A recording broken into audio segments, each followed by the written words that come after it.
You know, when we think about the future, we often picture these epic battles between nations. But what if I told you the most important conflicts? They're not going to be fought out there. They're going to be fought inside the very machines that run our world. We're about to dive into the hidden battles that are going to define the next evolution of AI. This is the story of the Agent Wars. So let's jump forward in time a little bit, not too far. Let's say to the year 2027. The entire nature of artificial intelligence is just fundamentally shifted. It's not just a model you ask questions anymore, it has literally evolved into a full-fledged operating system. And inside this new OS, the basic building blocks are totally different. What we now call agents. These are specialized AI modules. They've become the new processes. You know, just like the processes running on your computer right now. Each one is individual, autonomous, and it has a very specific job to do. But here's the thing. When you unleash dozens of these autonomous agents inside one machine, each with its own goals, its own memory, its own tools, well, something totally unexpected starts to happen. They start to compete. To really get a handle on this conflict, we've got to rewind a little bit. It all started with this big evolutionary jump from a single AI brain to a system with many different processes.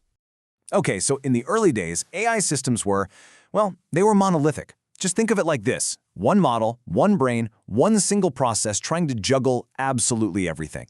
It was like having one super overworked employee handling research, writing, planning, all of it. But of course, as the tasks got more and more complex, that model just couldn't keep up. So the AI OS had to evolve, creating this brand new architecture, a multi-agent system. It's like firing that one employee and replacing them with a full team of dedicated experts. And what a team it is. You've got your research agent digging for info, a planning agent mapping out all the steps, a verification agent, which is crucial to double-check for accuracy, a retrieval agent to pull data from memory, then a writing agent to put it all together, and even a scheduling agent to manage the timeline. See? Each one is a specialist, totally optimized for its part of the job. The AI has officially become a multi-process machine. But, and you knew there was a but coming. With all these new agents came a whole new host of problems. This is where we see the first shots fired in the agent wars. Not a battle between machines, but a battle inside the machine.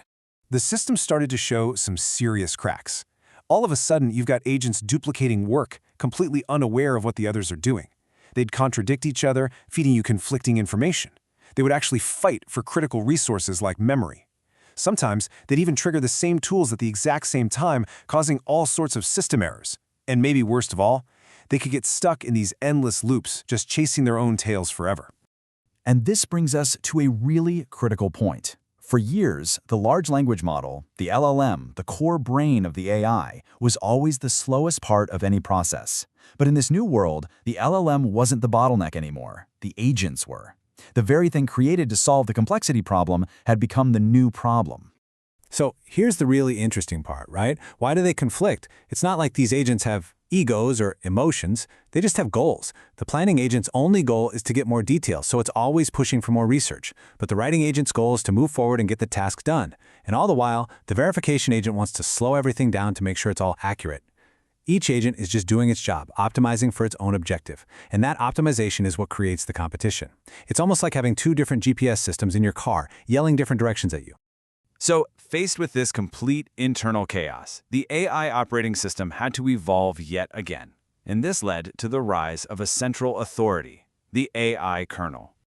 The kernel's job is simple: bring order to the chaos. It becomes the referee in any dispute. It's the scheduler, deciding who gets to work and for how long. It's the mediator, trying to resolve these conflicts. And it's the traffic controller, managing the entire flow of information and resources through the system. And this kernel, it wields some serious power. I mean, it decides which agent gets to run first. It decides who gets memory access. And this is crucial, it decides which agent's output is the final word when there's a disagreement.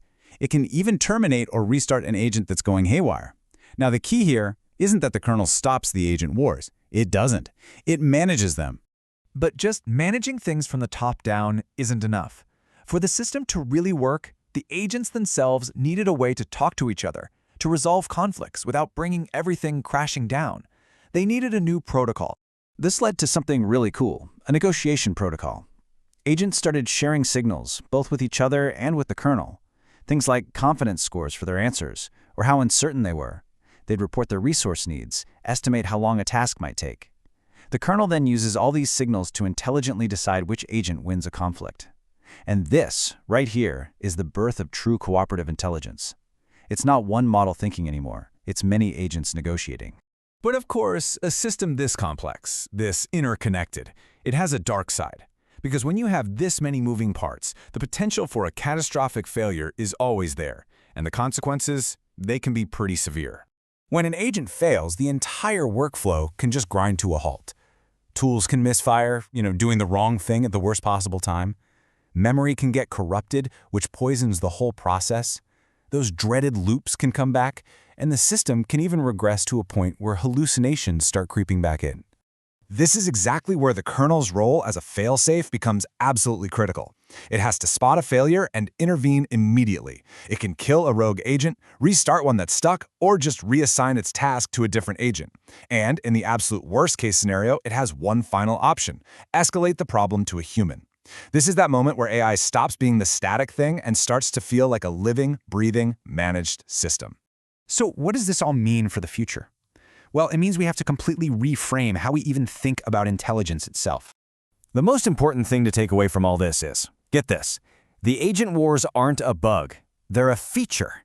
This internal competition, this struggle, it's the definitive sign that AI has moved beyond a single, simple brain and into something far more dynamic, far more resilient, and way more powerful.